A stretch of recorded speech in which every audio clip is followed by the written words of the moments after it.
एक बहुत ही बढ़िया बात है। इस ओर आप ध्यान दें तो विशेष लाभ होगा। बात यह है कि हम भगवत प्राप्ति, जीवन मुक्ति, तत्व ज्ञान, परम प्रेम, कल्याण, उद्धार इत्यादि जो कुछ ऊंची से ऊंची बात चाहते हैं, उसकी प्राप्ति अपने आप सिद्ध है। यह बहुत ही मूल्यवान बात है। इसे आप मान लें। इसे समझाने में मैं अपने को असमर्थ समझता हूं। लोगों की धारणा है कि मानने से क्या होता है, केवल मान लेने से क्या लाभ होगा। इसलिए मेरी बात को सुनकर टाल देते हैं।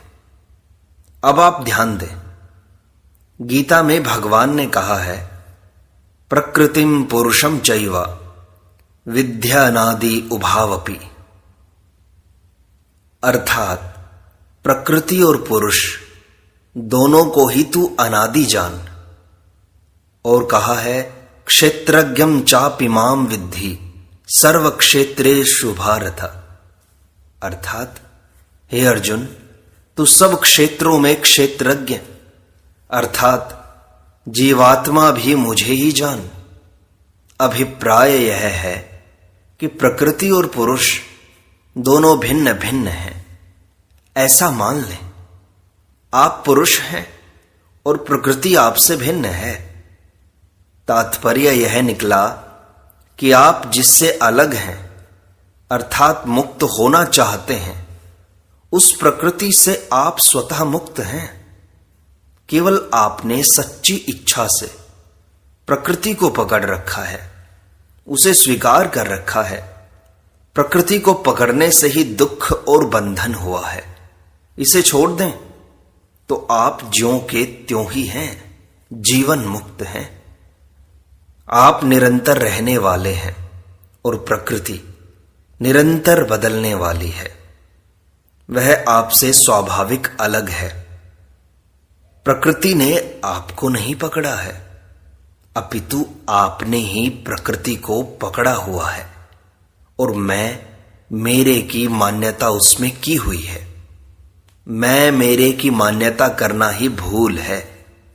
यह जो इंद्रियों सहित शरीर है, यह मैं नहीं है, और जो यह संसार है वह मेरा नहीं है। इस बात को मान लेना और कुछ नहीं करना है।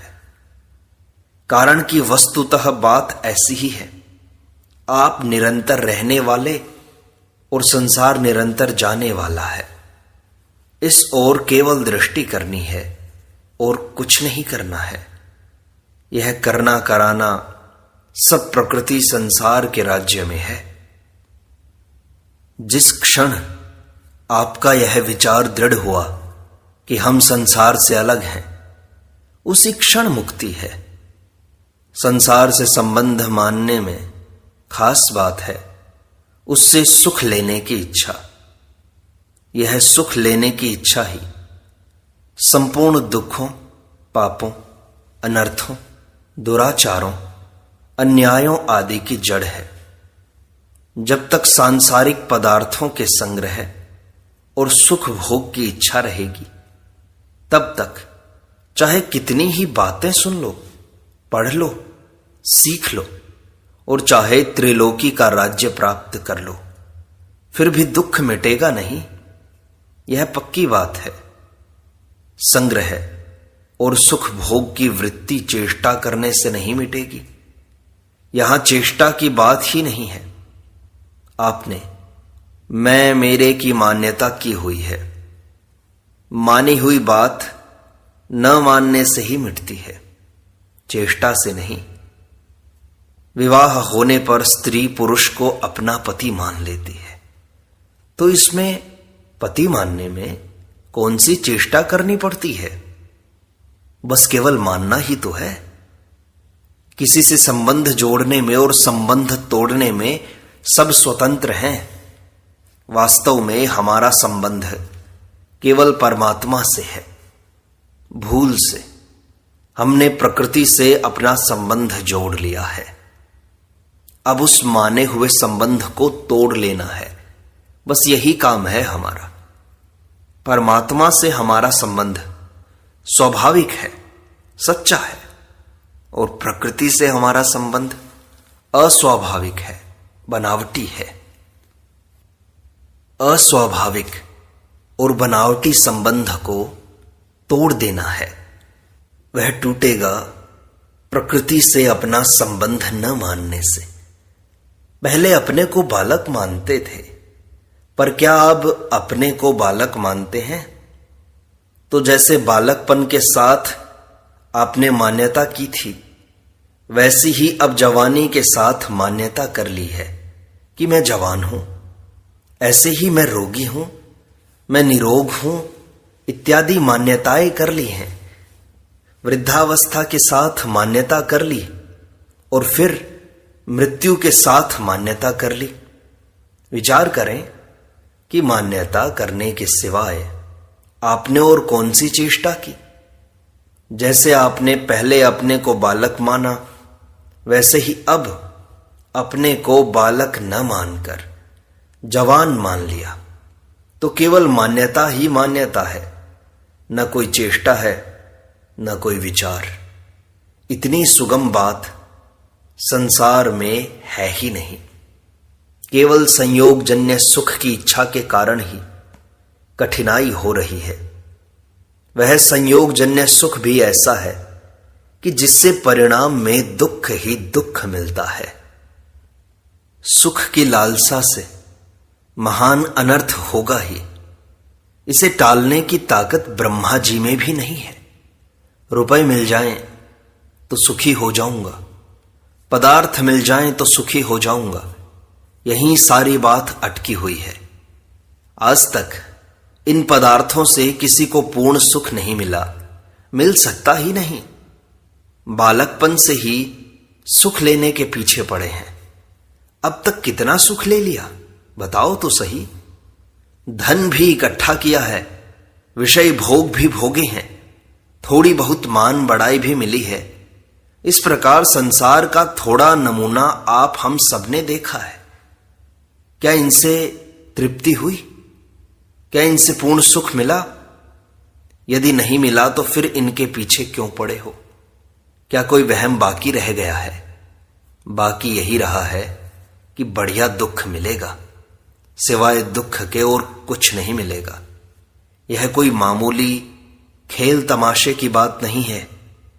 संयोगजन्य सुख लेने से परिणाम में दुख होता ही है।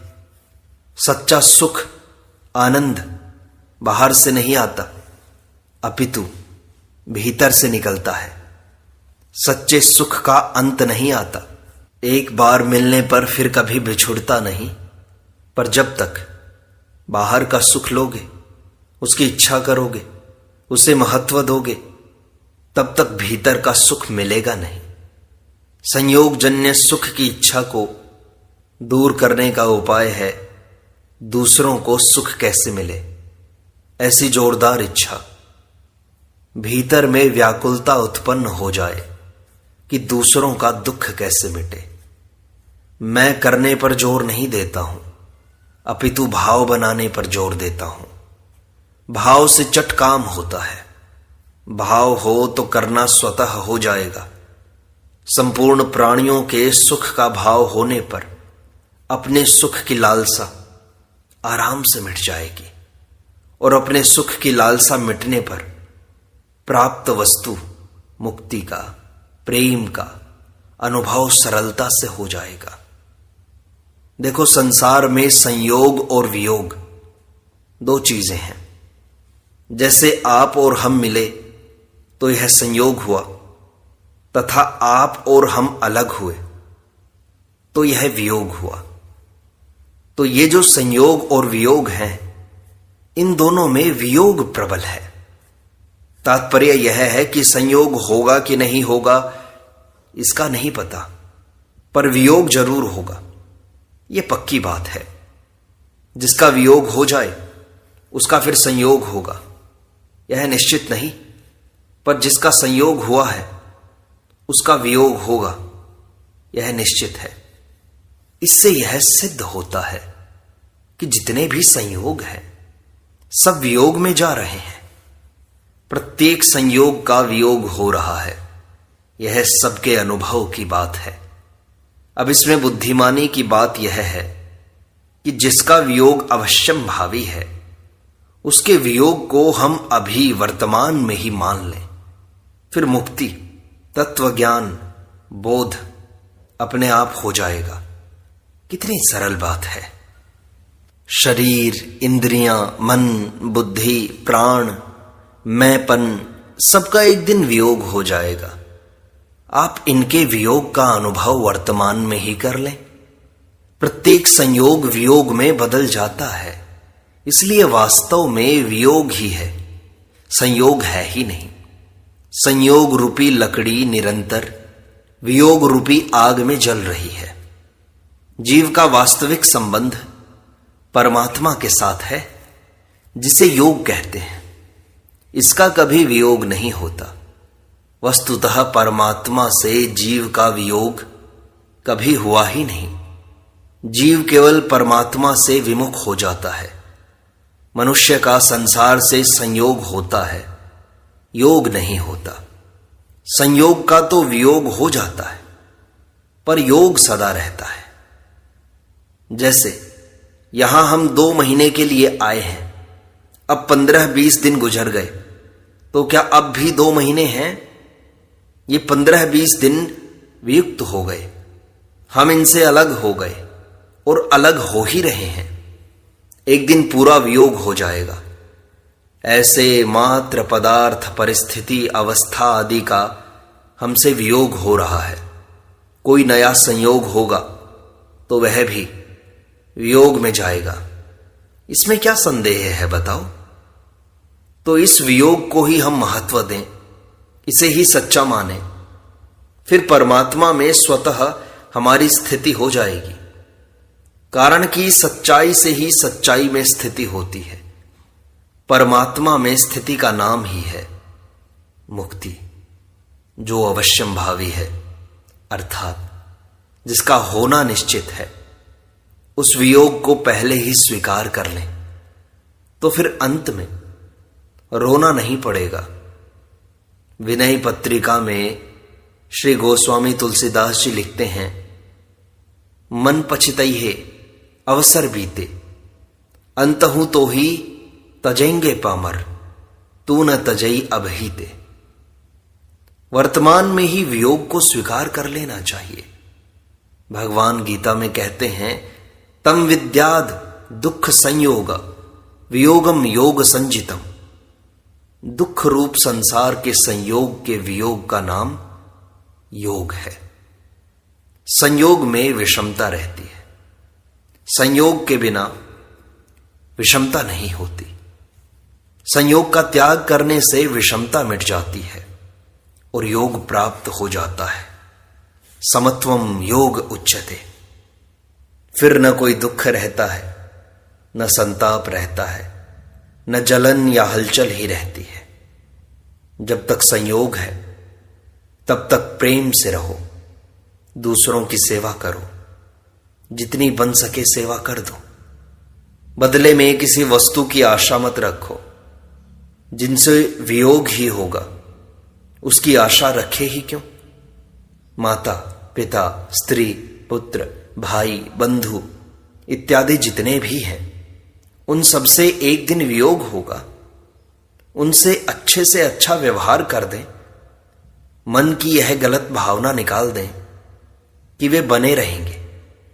जो मिला हुआ है वह सब जा रहा है, फिर और मिलने की आशा क्यों रखें? और मिलेगा कि नहीं मिलेगा इसका तो पूरा पता नहीं, पर मिल जाए तो रहेगा नहीं इसका पूरा पता है। फिर उसके मिलने की इच्छा करके व्यर्थ अपनी बेइज्जती क्यों करें? राग, द्वेष, हर्ष, शोक आदि भी रहते नहीं, अपितु जा ही रहे हैं। ये सब विनाशी हैं और जीव अविनाशी है। ईश्वर अंश, जीव अविनाशी।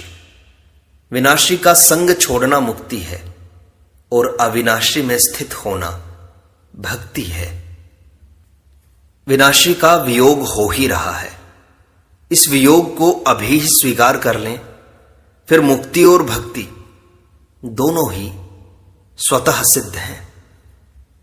हम सबके अनुभव की बात है कि जब गाढ़ नींद आती है तब कुछ भी याद नहीं रहता। रुपए, पदार्थ, कुटुंब, जमीन, मकान आदि कुछ भी याद नहीं रहता। ऐसी स्थिति में हमें कोई दुख होता है क्या? गाढ़ी नींद में किसी भी प्राणी पदार्थ का संबंध न रहने पर भी हमें दुख नहीं होता, अपितु सुख ही होता है। इससे सिद्ध हुआ कि संसार के संबंध से सुख नहीं होता। अभी आप सोचते हैं कि हमें धन मिल जाए, ऊंचा पद मिल जाए, मान बढ़ाई मिल जाए, भोग मिल जाए, आराम मिल जाए तो हम सुखी हो जाएंगे। विचार करें कि जब गाढ़ निद्रा में किसी भी प्राणी पदार्थ से संबंध न रहने पर भी दुख नहीं होता और सुख होता है, तब इन वस्तुओं की प्राप्ति से सुख मिल जाएगा क्या? इस बात पर आप गहरा विचार करें। जागृत की वस्तु स्वप्न में और स्वप्न की वस्तु सुषुप्ति में नहीं रहती। तात्पर्य यह है कि जागृत और स्वप्न की वस्तुओं के बिना भी हम रहते हैं। इससे सिद्ध यह हुआ कि वस्तुओं के बिना भी हम सुखपूर्वक रह सकते हैं, अर्थात हमारा रहना वस्तु, अवस्था इत्यादि के आश्रित नहीं है। इसलिए वस्तु, पदार्थ, व्यक्ति आदि के द्वारा हम सुखी होंगे और इनके बिना हम दुखी होंगे। यह बात गलत सिद्ध हो गई। जागृत में भी अनेक पदार्थों के बिना हम रहते हैं, पर सुषुप्ति में तो संपूर्ण पदार्थों के बिना हम रहते हैं और उससे हमें शक्ति मिलती है।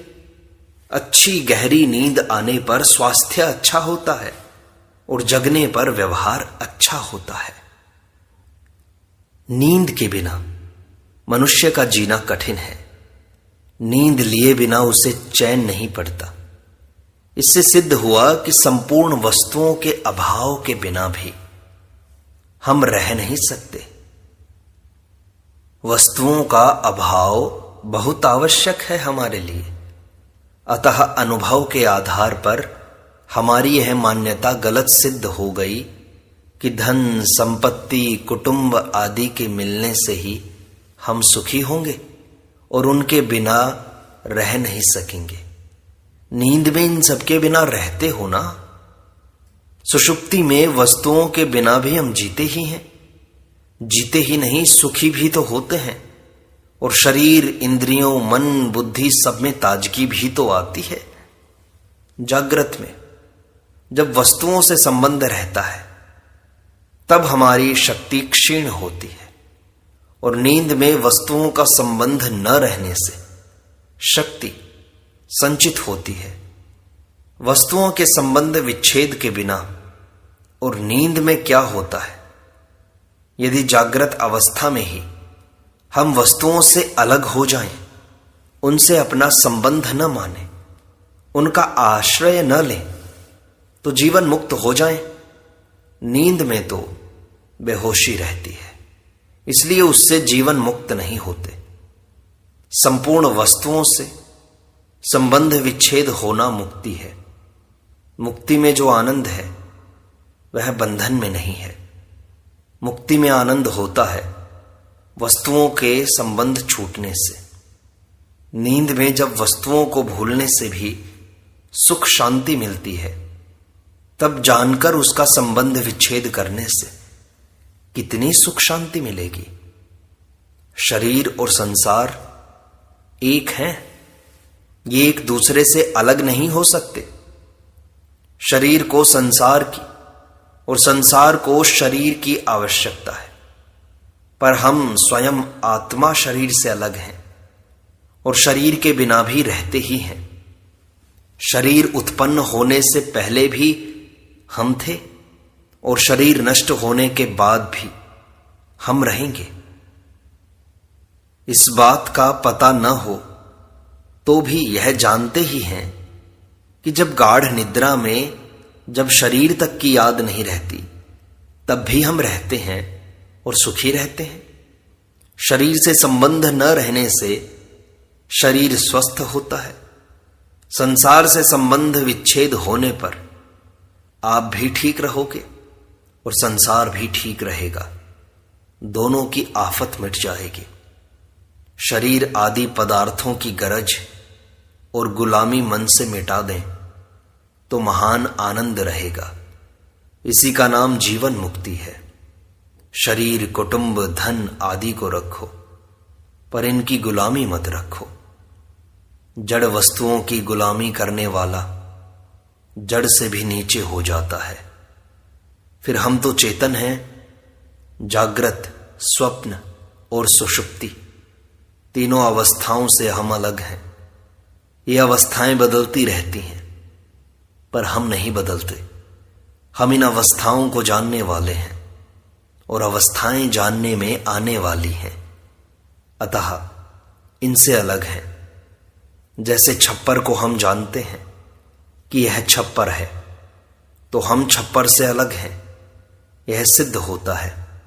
अतः हम वस्तु, परिस्थिति, अवस्था आदि से अलग हैं। इसका अनुभव होना ही मुक्ति है।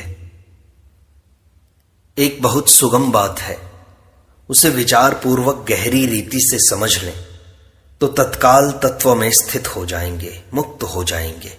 यही मुक्ति का रहस्य है।